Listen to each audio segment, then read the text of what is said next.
folks, welcome to Guitar Talk. Today's guest is Robert Rocca, and he's going to be talking about a lot of guitar stuff, and let's get started. So Robert, who was your first guitar hero and how old were you? That would have been Randy Rhoads. Yeah, I think I was about 13 probably. Okay. When I first heard him. It's pretty amazing. What album was that? I can't remember. I think it was like Diary of a Madman or something. Okay. You know, Randy Rhoads, I think, is a lot of guys my age. He was responsible for, you know, getting them to pick up a guitar and start trying to pretend they could play it. Awesome. Or actually playing it. Okay, what kind of guitars have you owned, and what kind of amps have you owned? I've owned a lot of different guitars. Some of the memorable ones were I used to have a Vantage Flying V, which was cool. Mm-hmm. That was a good one.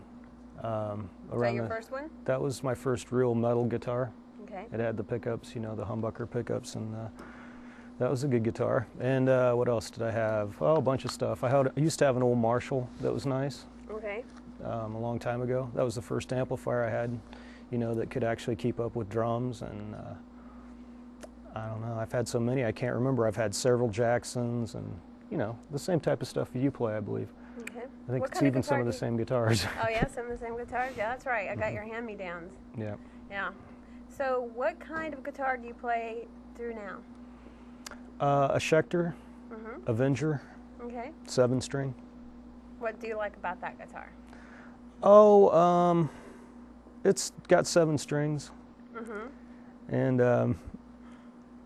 what do you tune to? B flat is the low string. B flat? Yeah, so it's pretty low. And I have EMGs in it, so that's cool. Yeah. That's a good sound. Is this your first band that you've tuned to that low? No, I've been tuning to B flat for a long time. Okay. What other bands did you tune to B flat? Well, I was in Ancestor. When I played with them, I was in B flat. And Kingdom of Blood, of course, most recently. I believe that's it, actually. I've jammed with people, you know. It's actually, with a 7-string, that's just down 1 fret. It's not even that particularly low, but. So give us a rundown of the bands that you have been into.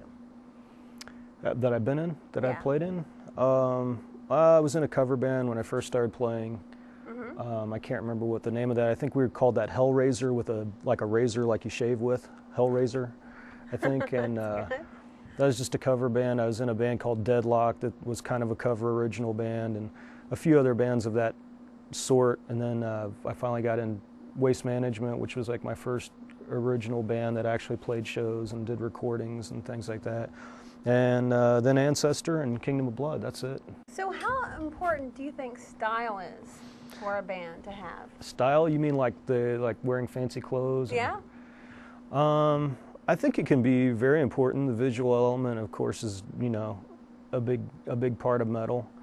Oh, metal. Okay. Yeah, you probably don't want to wear like a pair of shorts on stage and a Hawaiian shirt. Are there any bands that have made you stop listening to them just because of how they look? When I saw how they looked? Yeah. No, but I could almost imagine it happening. I won't mention any names, though. Well, what bands do you think that look cool, then? If you don't want to talk about the negative stuff, that's good. Behemoth, I think, has got a really crazy look. They look great. They look like almost like superheroes or something, dark, crazy superheroes, occult superheroes or something. I don't know. They're pretty cool looking. I don't know. Most of the bands that have money usually look cool, I find. Cradle of Filth has a pretty good look, and their stage shows, really, I've never seen them live, but they have a full one of their concerts on the Download website. You can watch one of their full concerts, and it's really amazing because they have like circus performers, and it looks like a little imp from hell that runs around on stage and stuff like that. It's pretty crazy. So so you would think that the performance aspect of a band is really important? Yeah, it's definitely important because a lot of people aren't musicians, and they won't grasp what's going on musically half the time anyway. You can't hear it at a show because it's so loud. But yeah, that's something people can immediately relate to. You know, they see a show just like Kiss or whatever, you know, any show that's going to have the pyro, and you know, and then people know they've seen something, and they know when they're supposed to be excited. It's like putting a big chord at the end of your song so you know that you're done, and then people can clap. Mm-hmm. So, what about like guitar player stage moves? Are there any people that you particularly like to watch on stage? Yngwie's pretty impressive. Uh-huh. What do you like about Yngwie's style? I like everything about Yngwie's style. He's probably my favorite guitar player. I think he's the best electric guitar player in the world. Mm-hmm. He does that thing where he throws it over his shoulder. Mm-hmm. Yeah. Okay. And plays with his teeth. He plays behind his back, behind his head. He can basically play the guitar in any position. He could probably do it standing on his head. And I haven't seen him do that yet, but he probably could. And his influences are... But ironically, he also has the dorkiest stage move with the ballet kick. I'm not really sure why. Oh, no. You don't like that? No. I think it looks pretty cool. They can't see us on camera, but that's like really, I won't say it's gay looking, but... Well, it's not, I don't think. But he would kick my ass if he was here. well, there's a lot of people that do the kicks. I've never seen anybody do it with the pointed toe, though. That's just the problem. Or Winger, I think Kip Winger Kip used to do Winger. that, right? Yeah. Yeah, that is, see, that's not, Yeah. that's What not about good.